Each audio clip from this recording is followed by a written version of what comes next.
Hello, everybody. This is Escape the Dungeon, the podcast where we ask you to join us as we explore the world beyond the world's oldest role-playing game.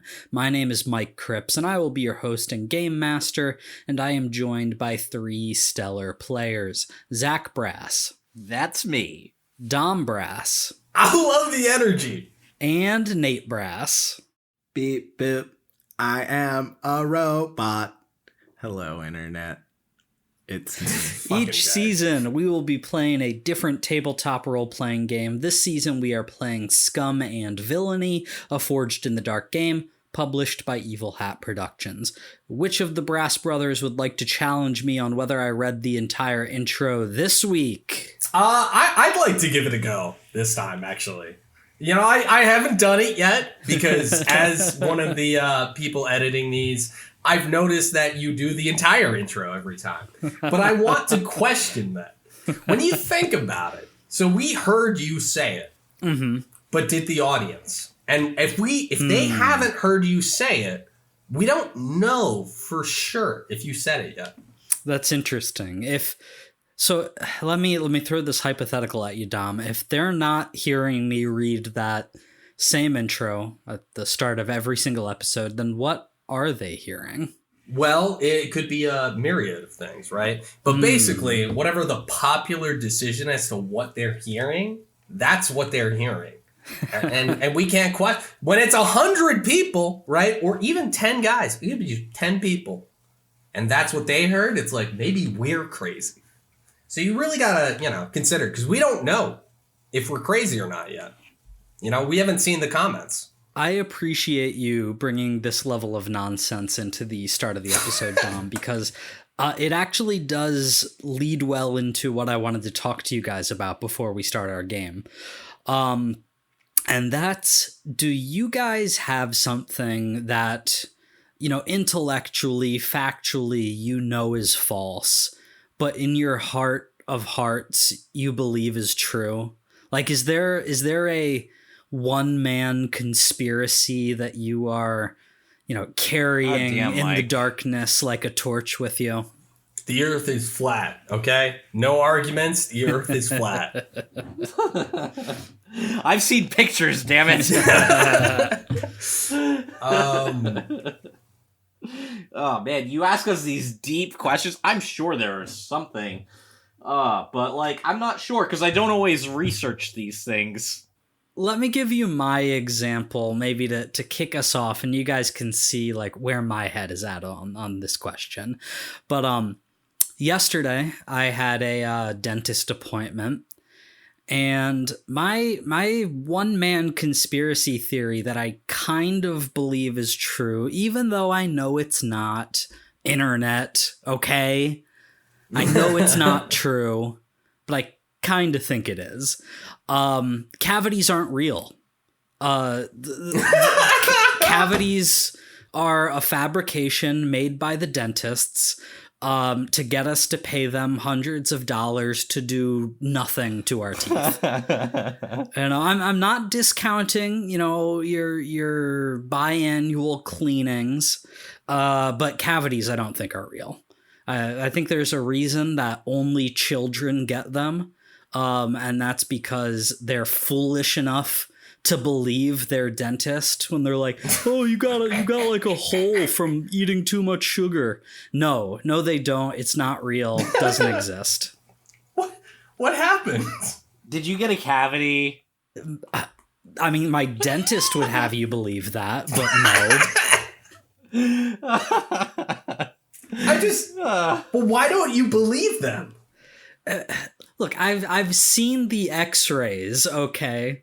Okay, I got one. I fundamentally believe that everybody who says that they like to run is a liar. Yeah, I'm with you on that one, Zach. Not bad at running. I think, I have a natural physique-ish for running. Okay, all right, let's calm down there. Not if I practiced. I'm not good at running, but I have a bit of natural stamina. I'm okay at it. Well, naturally. But fuck, man, it sucks. I don't know why you would do it. People are like, yeah, go on a 6-mile run with me, and they don't like it. They're lying. Okay. Well, Zach, as you know, I did track in school, and Yes, so did I. well, And yeah, I'm pretty sure every single person that did it was doing it because they wanted to be fast at running, not because they liked running. I disagree. People like running. Some people, you're right, some people just wanted to do it to stay in shape. No, some people like running. It's like a whole thing. It's wild, but they like it. And I kind of get it. Like, when you're good at running, it feels pretty good. No, I think people like being good at things. Okay, that's absolutely the main part. Yeah, for sure. But Yeah, that's not the same thing. okay, well, wait. That's not the same thing. It's like people I like... think fundamentally there's a core difference between actually enjoying something and enjoying being good at something. Okay, I will say, I probably don't like running. I just like being good at running. But I'm positive that I ran with people who just liked running. But how can you be sure if you were there and you didn't like it? Because it was very evident that I didn't like it. It was evident that some of these psychopaths, like, just enjoyed doing that. Well, and that's the key word. I think that these were lying sociopaths that were putting up an act to your face. That's a lie. Every time. It's absolute madness. I do think there is something just a little bit insidious about liking any kind of exercise or workout that isn't a game. Like, you know, No. yeah, I'm picking things up and putting them down. Yeah. Woo. Yeah, no, I agree with that. I like walks. I like going on long walks. That's dumb. That's just slow running. Okay, long walks piss me off because they take too long. And I enjoy riding my bicycle to the grocery store and buying some groceries and bringing them back. Yeah, okay, well, don't even get me started on bikes, Zach, okay? Because you know how I feel about bikes, okay? They are screaming metal death traps. Dom's conspiracy is he doesn't think bikes are real. No, I think bikes are real. I just don't think they were designed to help people get from one place to another. They were designed to murder you, okay? Bikes are bad. How many bicycle murders have you ever seen, Dom? Have you heard of a single one? No, but that's because the media is hiding it. Okay? The media and the dentists. Dude, the mainstream media wants you to believe that bikes are okay. They're not. They're little demons, okay? Stay away from that, all right? You will die. Nate, what about you? Do you have a one-man conspiracy? No.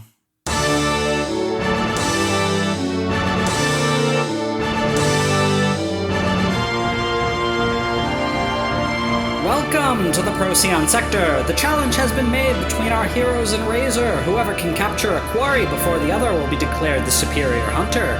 Yet while Razor rushes off towards the bounty, Crash, Cypher, and Gorpheus decided to take a detour to the sands of Shemaya.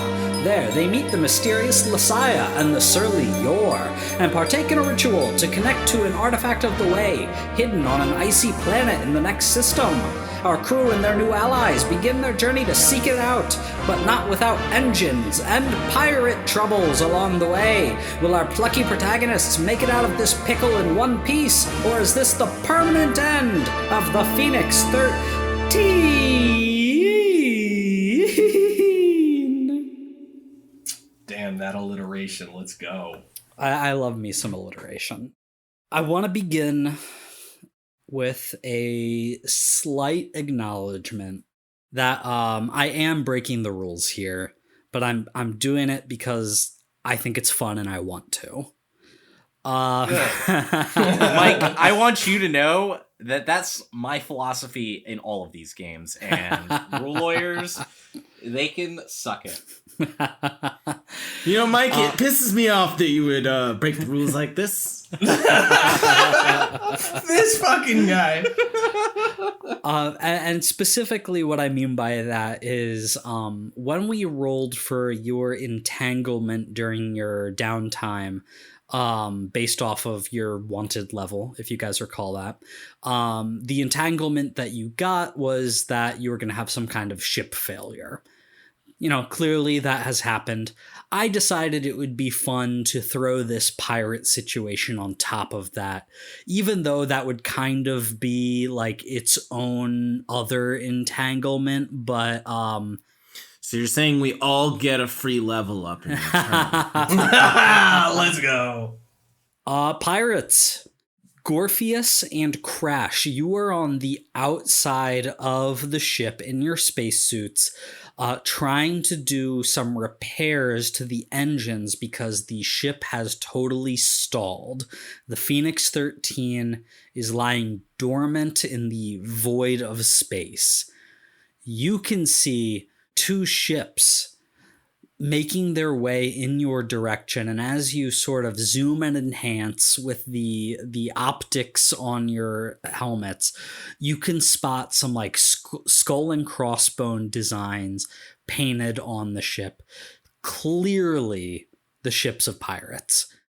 Cypher, you are actually in the Phoenix 13 with Lasaya and Yor, the two members of the Cult of the Seekers who have joined you on this journey. You got a call to your comm systems, which you immediately ignored. But I think as you hang up the system, you immediately realize that something is up. Because you glance at your long-range scanner, which I imagine works as both a scanner and sort of like a radar kind of thing. You guys might recall that before you left Nightfall, you made sure to put a tracking beacon on Razor's ship. You see that tracking beacon is pinging on the planet that you were headed to, Lithios. You see on that scanner, on that radar, two other pips that are blinking and clearly making their way in your direction. I'm going to turn it to you guys. What would you like to do in this situation? I don't suppose I recognize the pirate ship.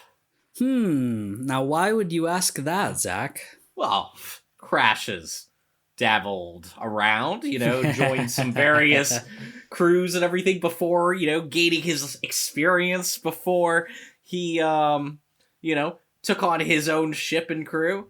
And, he might have interacted with a whole bunch of pirates before. Yeah. And been raised on a pirate ship. Yeah, you absolutely have interacted with pirates before in your upbringing. Specifically, you've interacted with a group of pirates called the Maelstrom, the most ferocious, sinister, reputationed pirates, at least in the Procyon sector. You take a look at these ships. They are clearly Maelstrom ships. However, you don't recognize the individual crafts. They don't look like the Nightbreaker, clearly the capital ship of the Maelstrom. No, it's nothing like that. You don't think that this is the ships of anybody too important, but they're definitely two pirate ships. Captain! I think they're pirates, so... They're definitely pirates. We should probably go back inside. That would probably be a good idea. I'm gonna head inside. Yeah, we go back into the ship. Sure. So you have not begun the repairs yet, but you, the two of you, scramble back down to the docking bay. Door opens. You can join Cypher and the rest. Hey guys, I don't know if you saw these pirates. Sorry, Captain. Oh, no, that's okay. You were doing a really good job. Oh, thanks. Anyway, as our wonderful Gorpheus was just telling you, there's some pirates over there. Yeah, but we have to fix the ship.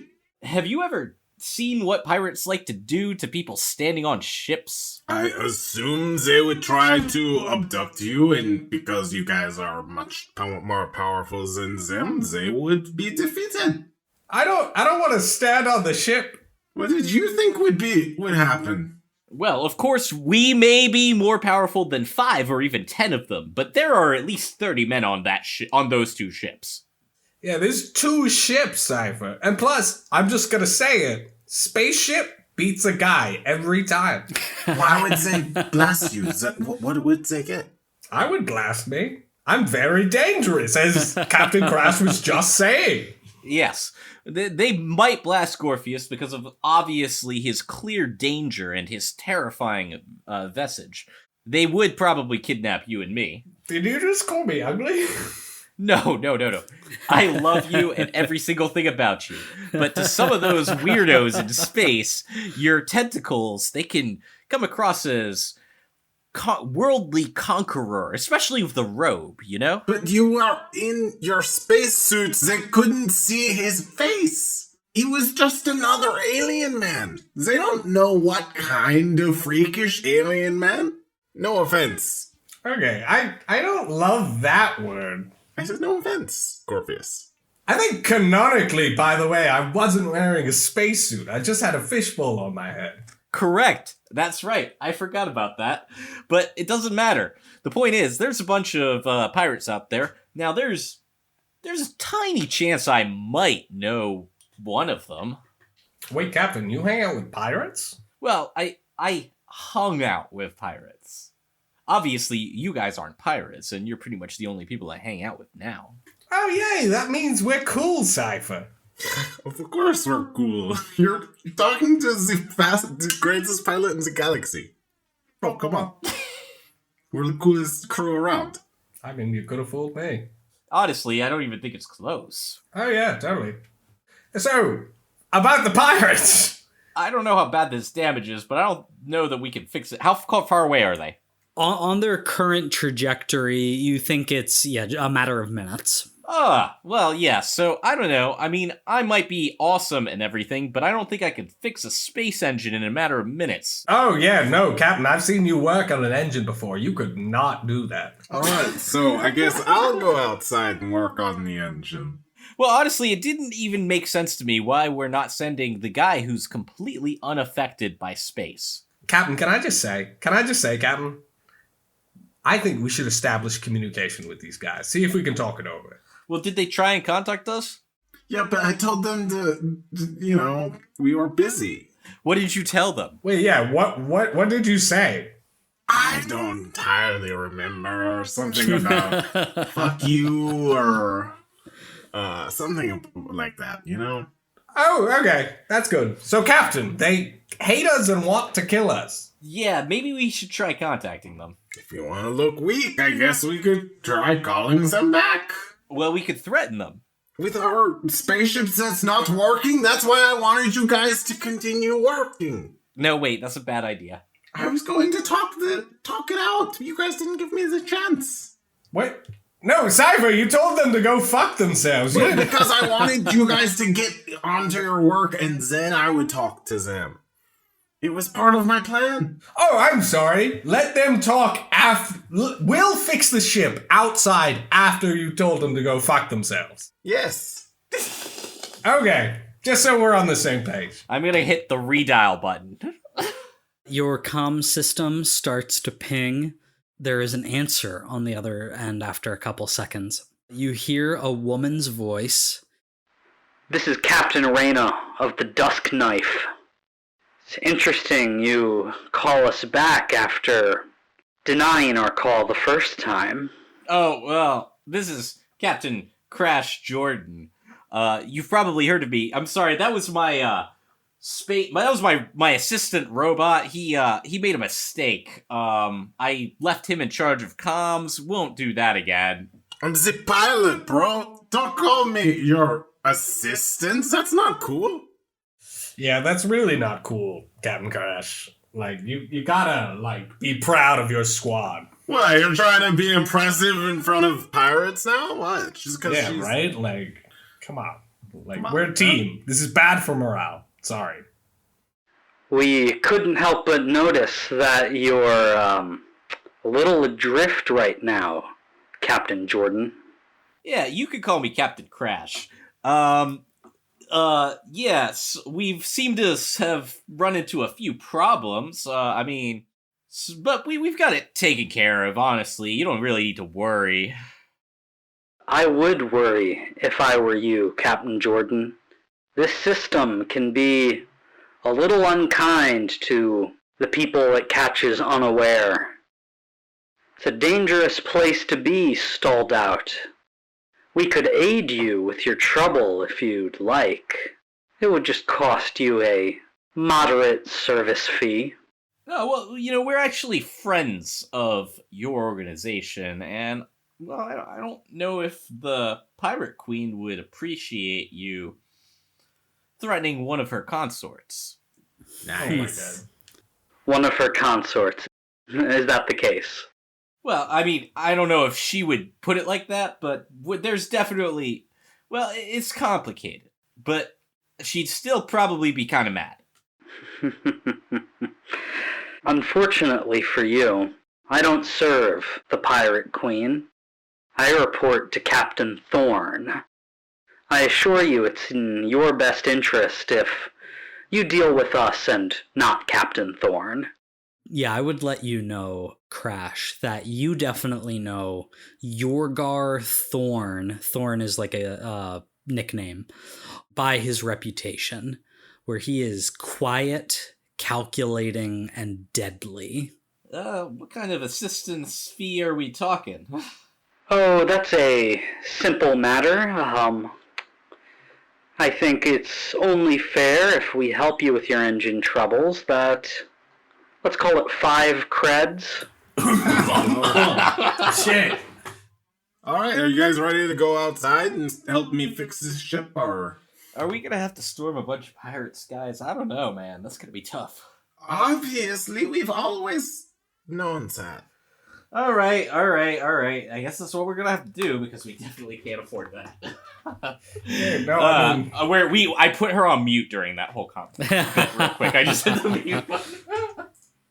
And then I just unmute her. Oh, well, that sounds like a wonderful idea, Captain. Why don't you come on over and we'll get things started? Very well. And Captain Reyna terminates the call, and you see both ships accelerate towards you, and they sort of diverge in their path. While they're doing that, hey, I'm already getting armed heavily. Sure. We're preparing. They diverge before activating their reverse thrusters to idle on either port and starboard side of you, flanking the Phoenix 13. When the two ships are in position, one of them, presumably the Dusk Knife, opens its docking bay, and a small personal craft starts to make its way towards you. Meanwhile, the other ship on the starboard side of you, you can tell from your long-range scanners, its weapons are locking onto you. Okay, great. So, boys, how do you want to handle this? Lasaya is trembling in the corner of the cockpit where you guys are all hanging out. Oh, that's right. She's here. Your bra Rahim. Oh, he is our bra. Yeah, your bra Rahim is comforting her and glaring at the three of you at the same time. Okay, so look, how are we gonna handle this? Do we want to, and I'm as crazy, wild take, pay them 5 creds? I mean, we can't do that. Okay. Do we even have 5 creds? I think so. Probably, but we're not going to entertain that, no. Yeah, exactly. We worked hard for those creds. That is out of the question, Gorpheus. Yeah, sorry guys. Yeah, my bad. I know. I should have realized that obviously we wouldn't do the safest, most responsible thing. All right, now that we got the crazy ideas out of the way, let me give a rational one. Oh my god. I was thinking, what if we use the grappling hook to knock the cannons out of the way, grapple onto that spaceship to like maneuver ourselves out of the way. Wow, we storm the other ship that is docked onto us, and we use that ship to blow up the other pirate ship. I have to get to the pilot chair of this ship. You guys have to take out everyone else while I blow up the other ship. Because that's my plan. I think we can handle that. We need to kidnap the pirate captain. If she's on this mini thing, which I don't think she would be. That would be dumb. But if she is, then great. Perfect. Otherwise, we probably just have to kill them all. Cool. How about we, just in case, maybe move, our tourists into the other ship as well, in case they blow up the Phoenix 13? Well, of course, yeah, that makes sense. They're gonna have a bad time in general. Yeah, it's not gonna be a good time. We've been thinking about getting a 14. Well, I really do quite like the 13. It's lucky number 13, It's not gonna be for long, so... And you get an alert that a small ship is docking with your ship. Yeah, we're gonna use that to storm their thing, hopefully, maybe. Yes, so we steal the mini-pod. We basically have to instantly obliterate all of them there, though, so that nobody gets alerted right away, and then knock the guns off. It's gonna be a fucking tight road, guys. I am so excited to see how this is gonna play out. This is gonna work. Your doors chunk open, and stepping into the Phoenix 13 to greet you, you see three individuals. One human woman, sort of very tan skin, black hair pulled into like a bun, but like the bottom half of her skull is kind of like shaved, that look. And she is flanked on either side by two like masked space marine looking dudes, just wearing like crazy space suits and carrying two, each one of them is carrying a rifle that they just have pointed at the ground right now. The woman nods at you and says, "I imagine one of you must be Captain Jordan." Captain Crash. At your service. Captain Jordan, I'm Captain Reno. I understand we have an agreement, 5 creds. We will take those now. And then we will get to work repairing your engines. Now, Gorfius! And then I blast one of the space marines. Oh, yep, alright, we're going for it. Yep. Okay, I need an action roll from Cypher. What is my position? You are on your own ship. You're flanked on either side by pirate ships. These three have pretty heavy-duty gear. We'll call it standard, risky standard. What action are you using? I'm going to scrap. Sure. Give me a risky standard scrap. Would you like any bonus dice? Push yourself. Get an aid from somebody. Devil's bargain. Yeah, I'm totally down to aid you. What kind of bargain you offering? Here's my bargain. She's going to get off an alert to both ships regardless of the outcome. No. Yeah, don't do it. I'll aid. I know this isn't I'm not the one doing a thing, but I have this ability, shoot first. When you spring a trap, take 1d. When there's a question about who asks first, the answer is you. That's a really cool ability. Unfortunately, you are not shooting first here. Here's the thing.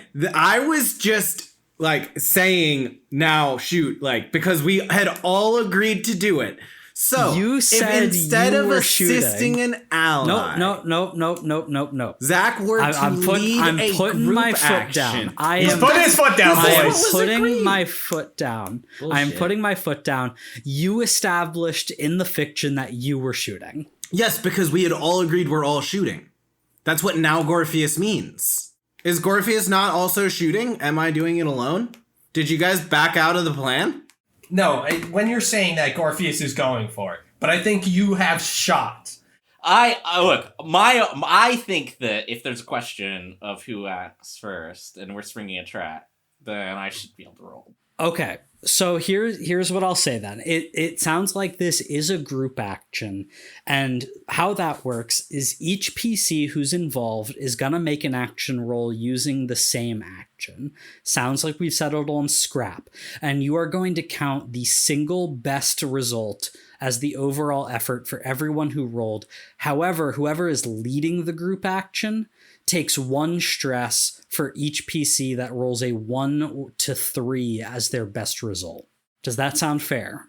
Sounds fair to me. I do think Cypher, because they're the one who called the action, is the one who is leading this. I think that honestly is going to work the best anyway, because I think Dom and I have, or Gorpheus and I have the best scraps. Okay, so I need all of you then to make a risky standard scrap roll. I suppose that Crash would be able to add the bonus die on that. Oh no! Well, not the best. A 4 so far. Let's get that 6. Well, you got a 5. I got a 3. I'm not trained in scrap. Well, we got a 4 then. So your 4 was your best result. Gorpheus got a 2. Cypher gets a 3. So Cypher's going to take 3 stress as you all start unloading fire on these 3 space pirates. Okay.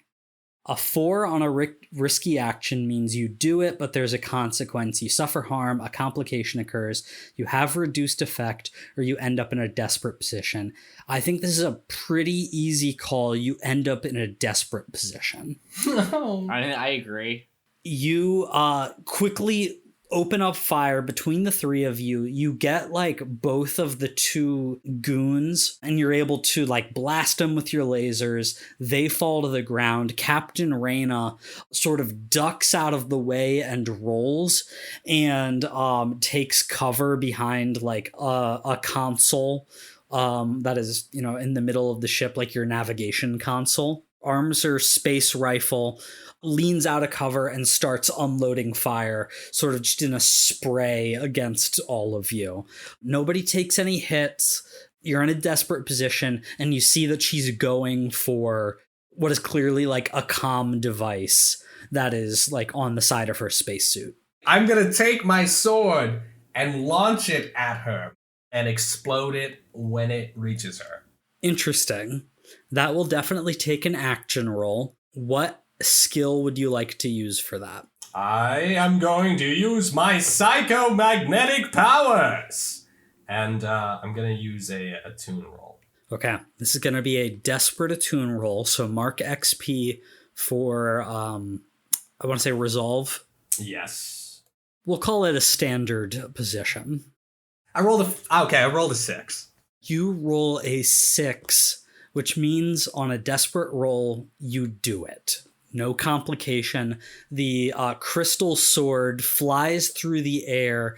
It explodes with your command of the way, and several shards of that, like one gets her in the shoulder, one gets her like in the like lower gut, which is like a really bad place to be hit.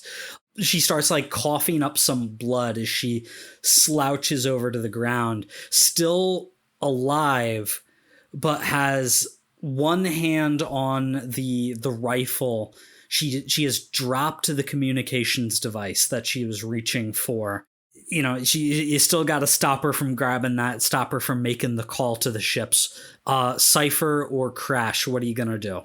I'm gonna scramble on over there. Yeah, I'm just gonna I'm gonna bolt for it and go to like literally kick it away from her hand as fast as possible. I think your position has improved back up to risky. Risky great. We'll call this a risky great scramble roll. Great, that's awesome. Yeah, because if you can do this, you can really turn the tides of danger here. I'm gonna stress myself because of how important this is. Okay, so you will take 2 stress and get an extra die. All right, that is a 5. Okay, 5 is you do it, but there's a consequence. You kick the communications device out of her reach. She's unable to push the button. The complication here is as you are like diving to kick at this thing, she like lunges for it too, knocks you over, and is like getting in a full-on like wrestling position with you now. Like she's getting you in like a headlock. Okay. You're back in a desperate position because she's like trying to snap your neck with like the last of her strength before she bleeds out. Yor is panicking. Lasaya is screaming. Gorpheus, you're like recollecting your blade back in one piece after it's exploded. Crashes in a headlock. Cypher, what are you going to do here? Someone is like grappling the captain. That is not a Cypher job. Okay. I just wanted to give you a chance to take an action in like the quote unquote turn order. If you don't want to do anything, I can. Yeah, if the current threat is our captain being choked out, no, I got nothing. You can always try. Cypher is standing stone still. Hey, it's scary. It's scary. I think Gorpheus, fair enough. Gorpheus, has his training. I think as soon as this is happening, as soon as, Captain's running up there, he's running after, slowly forcing his sword back together, but prioritizing dealing with the assailant. I want to tackle her and sort of like, do that fucked up eye move where you just murder the shit out of someone by gouging their eyes out. With your thumbs? Yeah, with your thumbs. Yeah. You know what I'm talking about. And you've got 3 thumbs to do that with. Exactly. 3 times as effective. Okay, so I'm going to need an action roll from Gorpheus. What action are you going to use here? I'm going to use Scrap. Okay, so desperate scrap roll, mark XP for prowess, standard effect. I rolled a 3. Ooh, God, no. No. Dude, you're so bad at rolling. Okay, you know what? Fucking take a devil's bargain or something. What are you doing to us? Oh, fuck! Okay. Yeah, you always gotta ask for extra dice every time. Oh, my God. No, I would... I don't remember to do that. He never does it, and he's ass at rolling. He's fucking us. It's okay. It's okay, guys. Here's the thing. You rolled a 3 on a desperate roll, which means it's the worst outcome. No! You suffer severe harm, a complication occurs, you lose this opportunity. That said, a mechanic I'd like to remind you of that I don't think anyone's remembered is that any time I give you guys a consequence, you can try to resist that consequence. That might potentially mean taking on a ton of stress. But it also means that you can, avoid very, very bad things that I tell you. Okay, so whatever horrible thing you're going to say, I'm going to try to resist. I'll tell you what the consequence is before you tell me whether you want to resist that or not. Again, I might be technically breaking a rule here, but it's fun and I want to do it.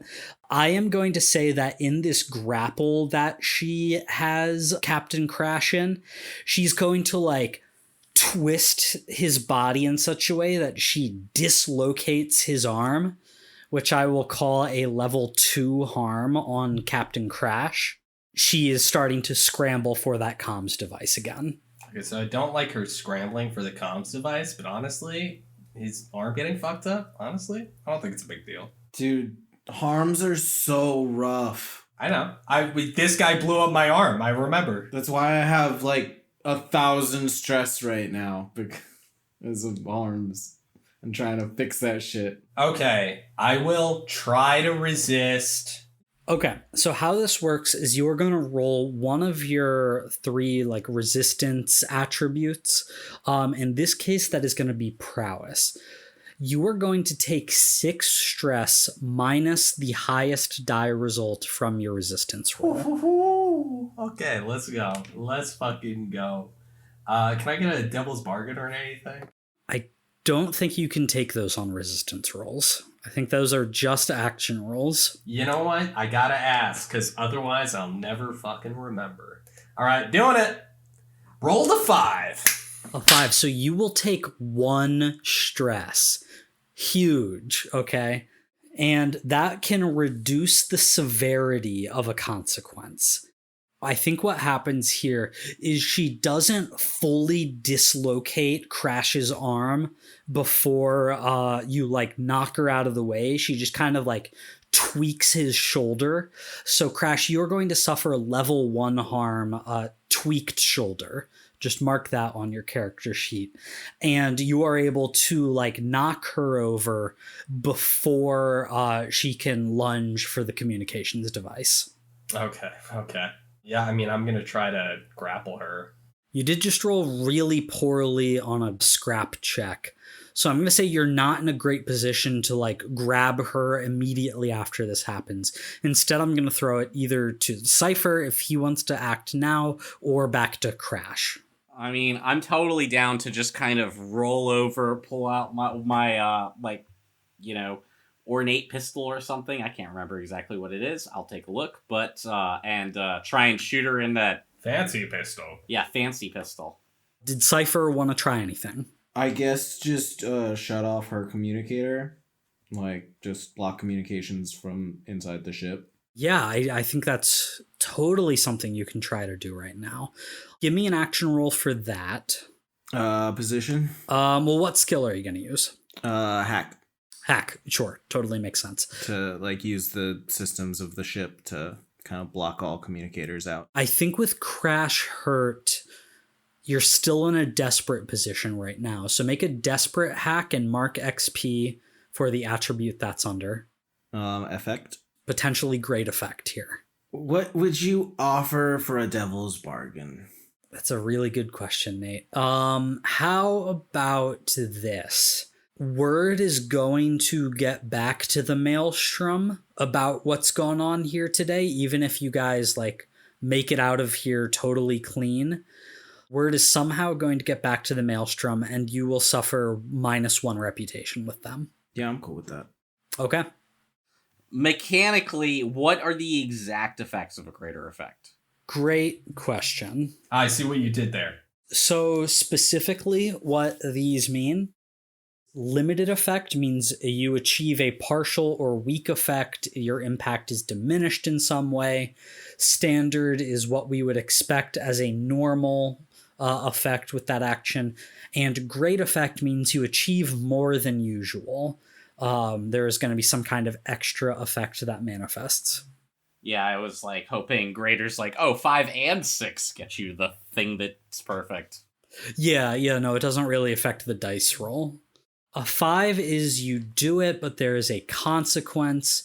You suffer severe harm, a serious complication occurs, blah, blah, blah. I think because of the great effect, I'm going to reduce the serious complication into like a minor complication. So you like totally lock down your communication system to block like outgoing calls, basically. So even if she gets her hands on the communications device, she's not going to be able to trigger that for at least a couple minutes. The complication here, I think, is that as like Gorpheus has knocked her over, she's like scrambling. Gorpheus is kind of off balance. She doesn't get like a full grapple on him like she did with Crash, but she is able to like yank him in the way just as Crash is going to fire his blaster. Crash, I need you to make your action roll to take her out. You are going to have reduced effect on this because Gorpheus is like basically acting as cover for her as you go to fire. Do you have a devil's bargain for me? Oh my god, you guys and your devil's bargains. Yeah, making you think. Give me those free dice. You know, I will compound on the devil's bargain that Nate just accepted.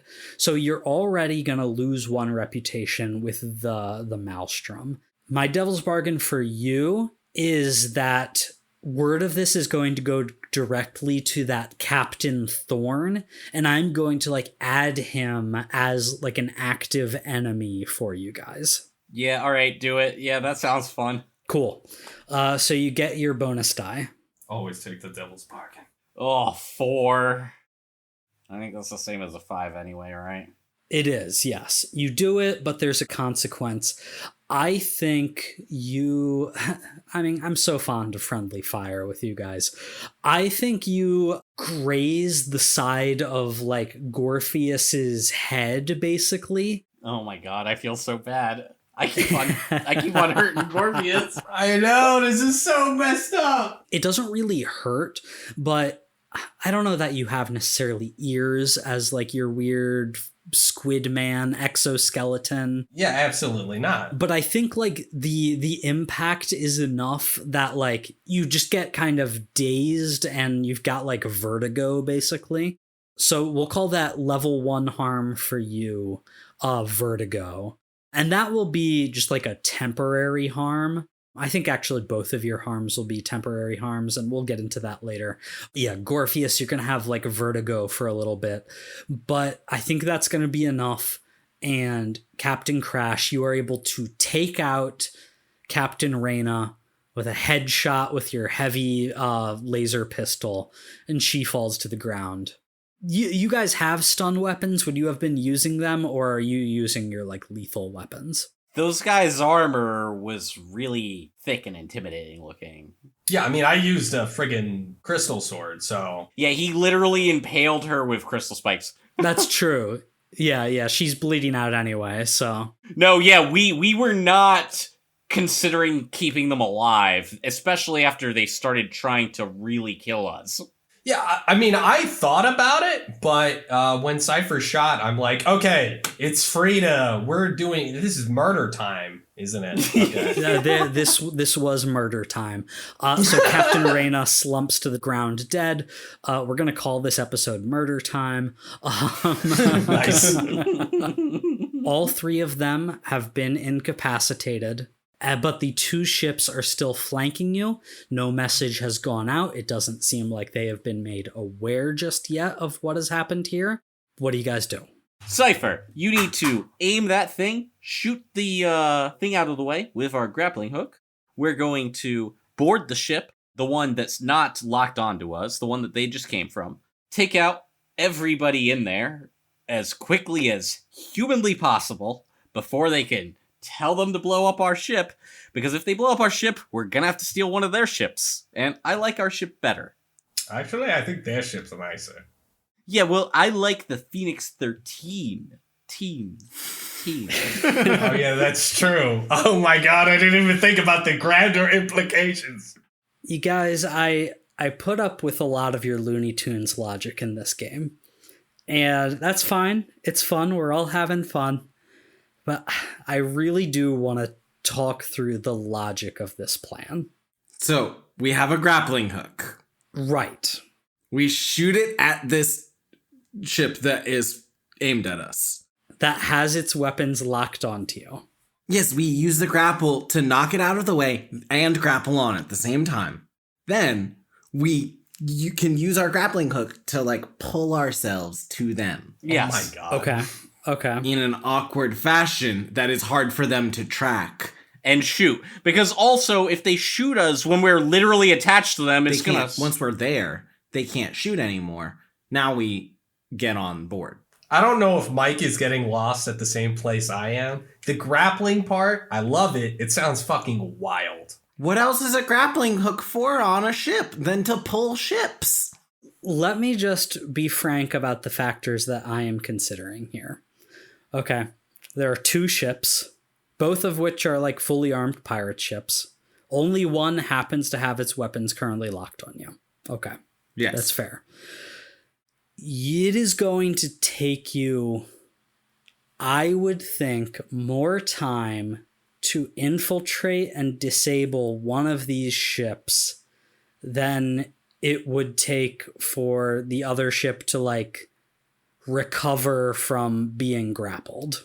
We grapple on. We use the grappling hook to, like, suck onto the side of that ship. Are they gonna blast their own ship? Maybe, but we're hoping not. And if they do, we have a pirate ship we're stealing. The other factor here, obviously, being your ship doesn't have thrusters.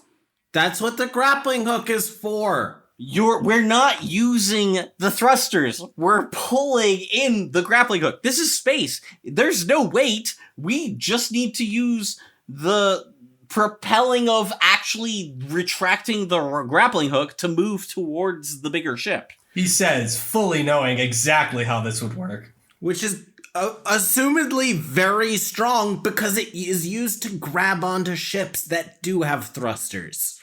Okay. I have made my perspective clear. I have listened to your perspective. I am still the one who is going to set the positions and effects of any rolls. Correct. We got this. Easy. You go to your grappling hook weapon chair, basically. Who's gonna get ready to fire this? Okay, so here's what I'm thinking. One of us will fire it while the other ones are boarding? Well, no, because the person who fires it needs to quickly leave and board just in case they blow up the Phoenix 13. Okay. No, that's fair. I thought that we were boarding from the Phoenix 13 onto the ships we are grappling. Oh, I see what you're saying. No, this makes sense. No, okay, Nate's idea makes more... Alright, we're all just dumb. Look, here's what we're gonna do. We're taking the grappling hook, we're pointing it at the ship that just boarded us. So we're not the little one, the one that one came from. Well, no, we're pointing it at the one that's targeting us, right? Nope. So think about it like this. We're going to use ourselves... Okay, this ship is getting blown up. No, but if we're quick, they're right next to us, hopefully, I assume. Because they came close. I mean, they're close. You guys do know that Phoenix 13 is the name of this campaign, right? I mean, I say it every episode. Is that maybe fitting into your calculations at all here about how much you value your ship? You're the one that's threatening to blow it up, dude. You don't want to blow it up, don't do it. That's on you. I just wanted 5 creds. And I want that 5 cred equally as badly. You made me spend all of it healing myself. I have a thought. Do we even need the grappling hook? Forget this. We killed all their communication. If we just board the little ship that they took to us and then float on over into the one that...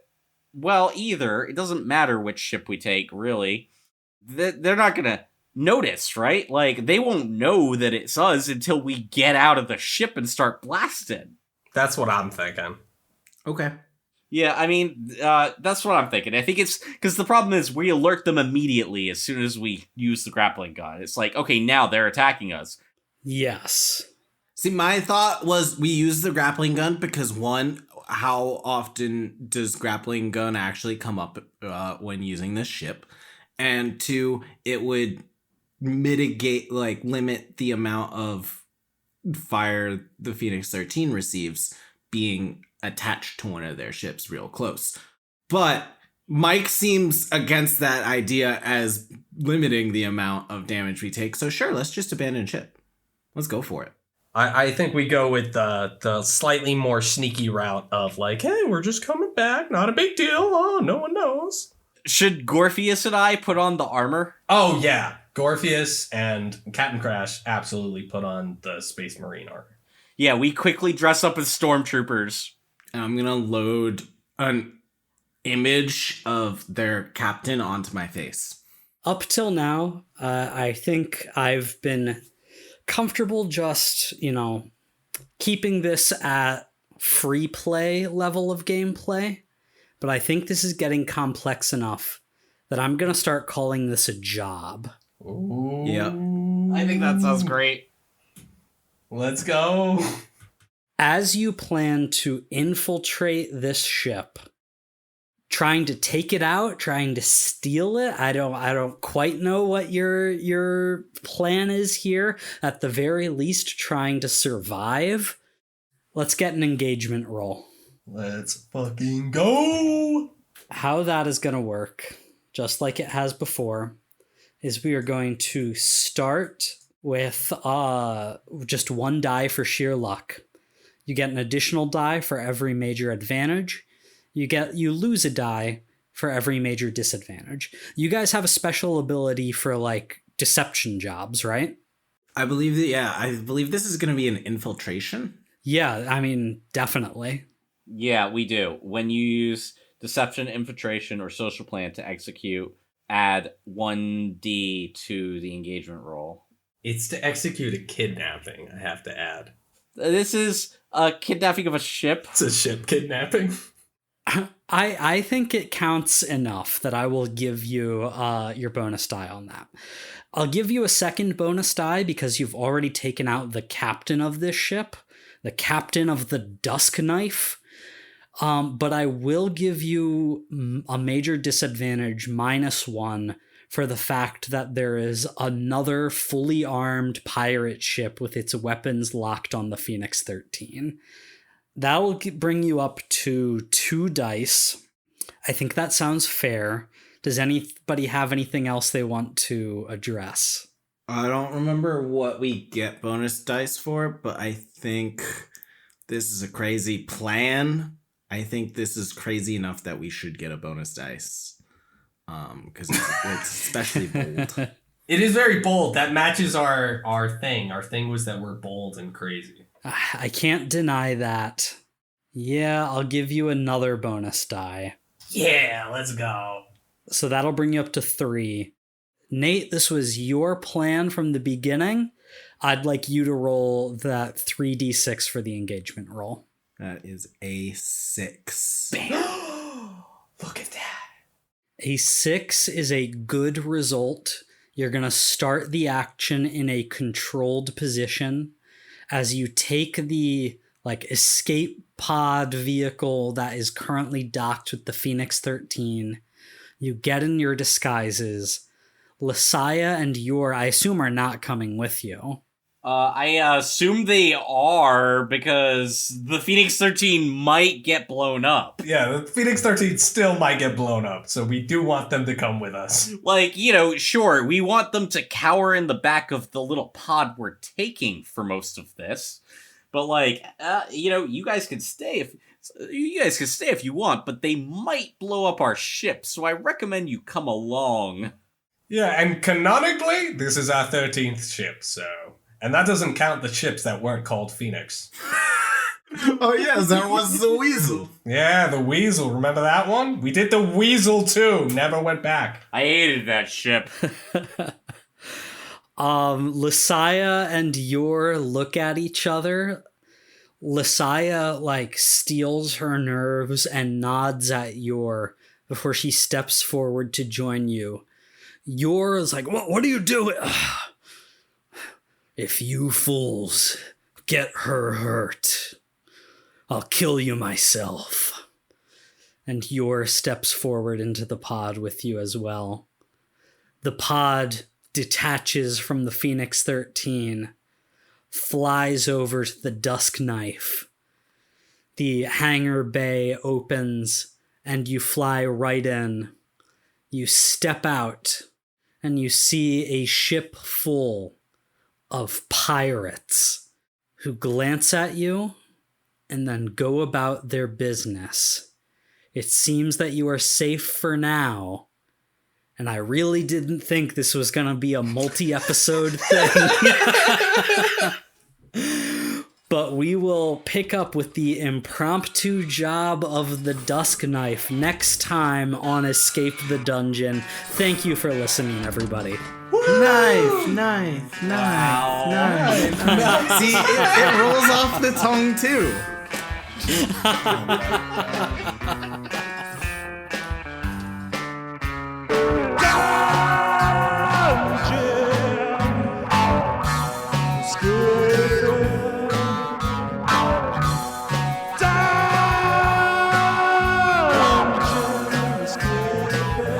Thank you for listening to Escape the Dungeon. Escape the Dungeon is created by Dom Brass, Nate Brass, Zach Brass, and Mike Cripps, with editing and original music by Tyler Nitt. If you enjoyed this show, please consider subscribing and leaving a 5-star review on your favorite podcast app. To find us on social media, go to Escape the Dungeon Pod unfriendly.com.